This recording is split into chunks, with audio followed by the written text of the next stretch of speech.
Okay, so this one is purely on protein. So why does protein get its own kind of special one? Well, I suppose when it comes to kind of breaking down what we're eating, the first thing is obviously we've done fat and carbs in relation to they're the ones that we consume the most calories from in our diet, and therefore they're the ones that we're going to manipulate and reduce down to help us continue losing weight. So one of the reasons why we don't use protein for that is, number one, we don't eat as much protein calorie wise compared to fat or carbohydrate, but also protein has a vital role in our body. And that is, protein is needed for the growth, repair, and maintenance of every single cell in your body. So it's pretty important. And one of the things that we look at is when we're exercising, our muscles, they become broken down with exercise. Okay, so when we exercise, we're actually breaking down our muscle. And then what our body does is it starts to stimulate the rebuilding process of them, and it makes them stronger, more capable, but it needs protein to do that. So essentially why, and especially when we're in a calorie deficit and we're breaking down our body, we need energy to be able to rebuild and not have too much, let's say, kind of not have our body breaking down tissue over and over and over again, muscle tissue over and over and over again. We want to be able to rebuild it. So having adequate protein helps rebuild your muscles and helps you essentially recover from exercise so that you feel stronger and more capable for the next time. The best way to look at it is essentially what you're trying to do is while you're in a calorie deficit, you also want to send the calories that you're eating to muscle repair and rebuilding. And by doing that, what it essentially means is that if you're at least maintaining the amount of muscle you have on your body while you're in a calorie deficit. Remember, muscle is stored energy just like fat. But if you're maintaining that muscle, it essentially means that more of your calories being burnt are actually coming from fat. Whereas if we lose a pound of muscle and a pound of fat, that's not as good as losing 2 pounds of fat, obviously. The other thing with protein is it's highly satiating, which essentially in two ways is one, it can, kind of when you're trying to eat lower calorie meals and stuff like that, by putting in a bit more protein into the meal, it can fill that specific meal up. But also as well, it has been shown that people following higher protein diets without tracking or anything like that, it's just in terms of focus on eating more protein, they can tend to then just eat an overall lower calorie intake without having to count calories and blah, blah, blah, and that kind of thing. So that's why protein is extremely important when we're in a calorie deficit in relation to this, but it's obviously important in any sense. So how much protein should we be eating? So the studies show, and these would be studies on when people are in a calorie deficit, how much is needed to maintain the muscle.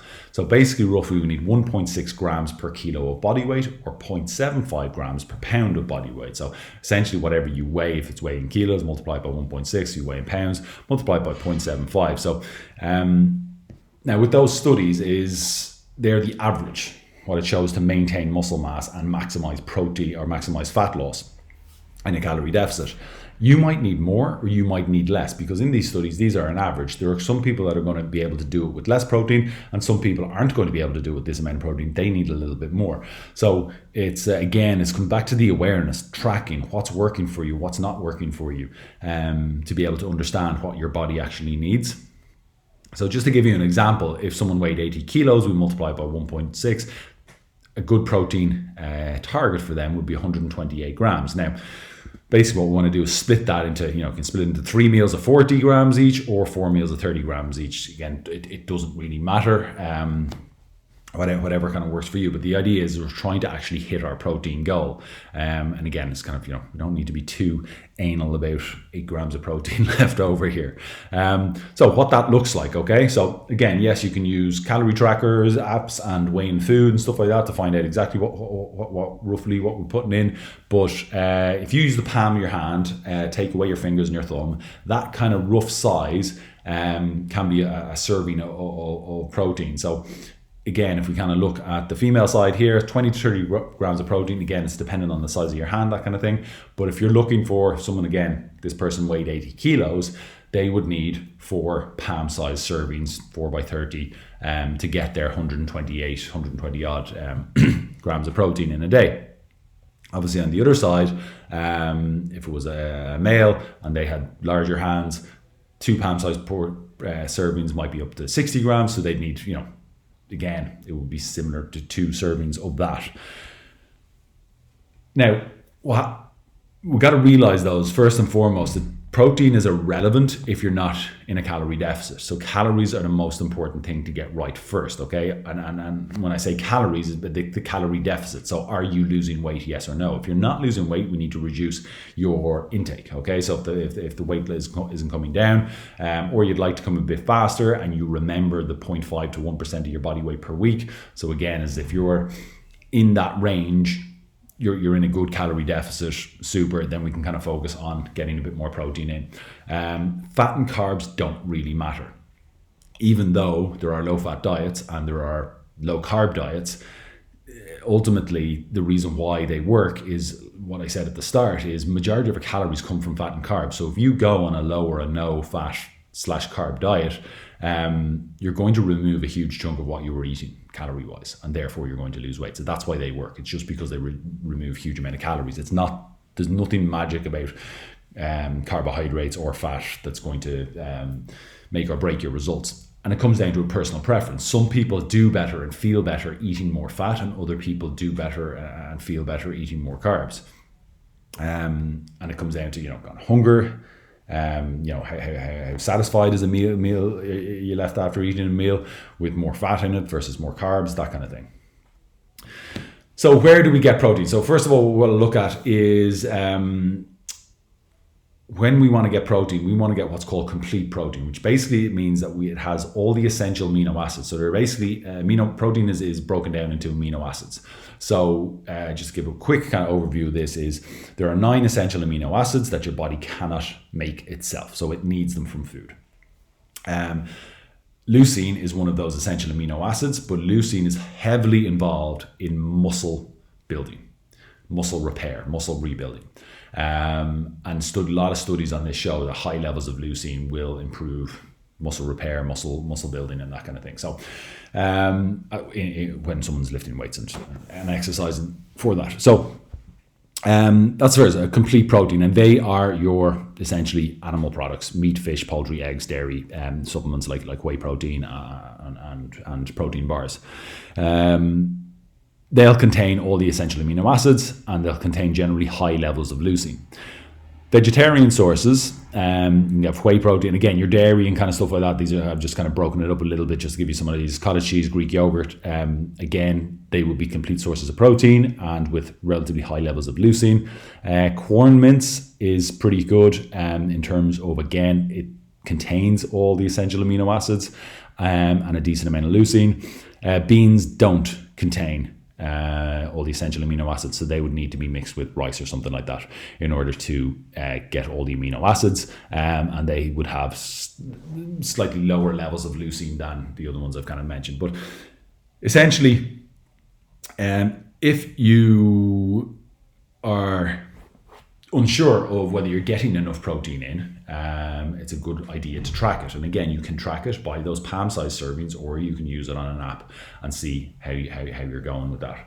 And then just to kind of talk about protein supplements. So protein supplements they can get a bad rap. People are a bit kind of skeptical of them. There's nothing wrong with them. Whey protein is put in baby formula to give the right amount of protein for newborn babies. So like it's perfectly safe and fine. So 2 ways you can get whey protein: bulkpowders.ie. You can buy in bulk essentially. You get just a big bag of protein, or if you want to get kind of a smaller tub, Optimum Nutrition is a good brand, very tasty, and there's lots of different flavors. I generally, go with a vanilla flavor because I can mix it with things, put it into a smoothie, put it into my porridge, and it's kind of nice and handy. But you can go with whatever flavors you like, and I use discount supplements to get Optimum Nutrition whey protein. Protein bars, very good. Again, Fulfill are quite a popular brand. Aldi and Lidl do decent ones. What I would recommend with the Aldi and Lidl ones, just microwave it for about 15 seconds before eating it, because they can be quite chewy and tough. Little bit like literally 15 seconds in the microwave, just melts at a fraction, so it's much easier to eat. when you're looking at a protein bar, what you're actually looking for is it should have about 20 grams of protein in it. Some protein bars label themselves as in percentage wise, so it says this has 20% protein. It's a little marketing trick, thinking, oh, 20 grams of protein in this. It's not 20 grams, it's 20% of the overall calories is protein, and generally that means then it's probably less, like 10 or 15 grams of protein in it. And then also in terms of the calorie wise, so how many calories are you spending to get the 20 grams of protein? So most protein bars about 200, or these protein bars that I recommended are about 200 calories each, which would be the kind of, on the high level of a protein bar that I'd recommend. Some of them would, you can get protein bars at 350, 400 calories, but again, you're only getting 20, 25 grams of protein. You're spending an awful lot of calories just for that little bit of protein. Again, like going back to, kind of natural sources of it, chicken breast kind of between about 150, 200 calories in it, but it'll have up to about 30 grams of protein in it. So again, it's a much better investment. Fish, again, way less calories, much higher protein, that kind of thing. So be wary of how you're investing your calories to get your protein, especially if you're a vegetarian. You can kind of, people say, oh, nuts are a great high in source in protein, but they're much higher in calories as well. So, in order to get the right amount of protein, you're probably going to have to eat hundreds and hundreds of calories worth of those nuts in order to get, any sort of decent level of protein. And then just on the whey protein shake powder that you can get is, again, that will be one of the best investments, because you're roughly 110 calories for about 30 grams of protein, because that's all it is, essentially, in the powder. You're just almost pure whey protein. So you're basically you're not spending your calories on anything else but protein. So it's a really good and handy way. And the supplements, they're not necessary, but they're so convenient. As I said, I'm about to go make some porridge now, and I'm going to throw a scoop of protein in on top of it. And again, it's just going to give me an extra 25 grams or so of protein for my day, without having to do anything much or to eat chicken for breakfast or whatever like that. So any questions on this, as always, do ask.